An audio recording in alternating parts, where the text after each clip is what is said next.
Thomas Huette, bonjour, on se retrouve en direct de canalturf.com pour évoquer, comme d'habitude, votre actualité. Ce samedi 29 mai, vous allez aller à Châteaubriand. Vous allez piloter le 207 Certolina, une pouliche que vous allez découvrir pour le compte de Yves de Nicolaï. Oui, tout à fait. Bonjour à tous les internautes de Canal Turf.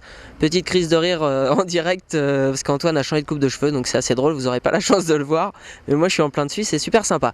Donc effectivement, pour en revenir au pronostic, Châteaubriand pour moi ce week-end. Donc une pouliche sous l'entraînement d'Yves de Nicolaï qui était avant sous l'entraînement de la famille Dubois.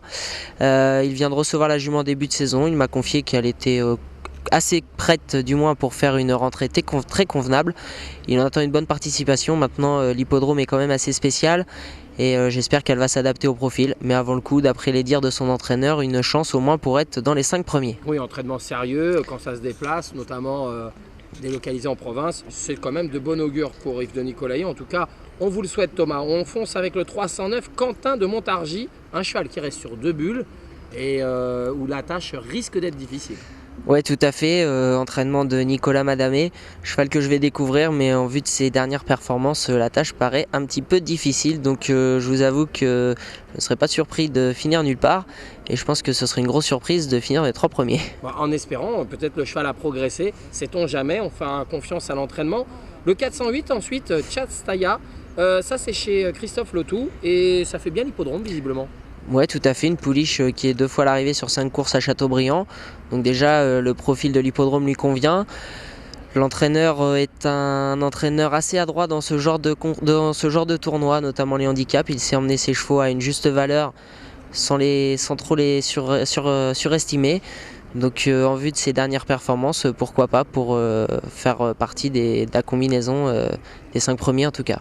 Alors Thomas, c'est un exercice qui n'était pas facile puisque les 3 premiers partants, vous allez les découvrir. Par contre là, vous connaissez par cœur le 606 Véron que vous avez déjà mené à la victoire. Tout à fait, Véron qui sera rallongé par son entraîneur après quelques conseils de plusieurs jockeys dont je fais partie. C'est un cheval qui évoluait en général sur 1600 mètres, qui allait de bout en bout. Vieillissant, il commence à avoir besoin d'un petit peu plus de distance. Donc là, ce sera 1950. Je pense que le profil de Châteaubriand devrait lui plaire. Des grands tournants, pas trop de ligne droite. Même si on ne peut pas non plus dire qu'il n'y a que 200 mètres de ligne droite à Châteaubriand, mais c'est quand même des petits circuits. Donc je pense que le cheval devrait une nouvelle fois faire parler de lui.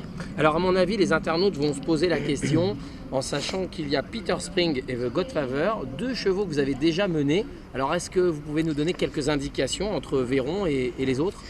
Alors déjà, entre l'entraînement de Mathieu Boutin et celui de Monsieur Madamé, c'est simplement par fidélité que je monte un pensionnaire de Mathieu Boutin. Ensuite, entre Véron et The Godfather, effectivement, j'ai gagné avec The Godfather à Nancy, mais Véron, je l'ai monté plusieurs fois depuis le début de la saison et même l'année dernière. Donc je pense que Mathieu a préféré me mettre sur ce cheval-là. Je n'ai pas eu le choix, je vous le dis tout de suite. Maintenant, à choisir, j'aurais pris Véron, ne serait-ce que par raison sentimentale. Oui, puis c'est un cheval qui va se plaire sur ce tracé de Châteaubriand. Le numéro de corde, c'est le 9, donc vous allez pouvoir prendre tête et corde ou en tout cas galoper dans le groupe de tête. Voilà, c'est un cheval qui se monte de l'avant. Je pense pas que ça va le déranger le numéro 9. Le profil devrait lui plaire, même si The Godfather, à mon avis, son compagnon d'écurie, a une chance aussi de rentrer dans les 5 premiers. Bon bah Thomas, on a fait le tour, en espérant bien sûr que vous reveniez avec quelques chèques. Et puis on espère que la prochaine fois, vous alliez chez le coiffeur également. Ça marche. À bientôt sur Canal Turf.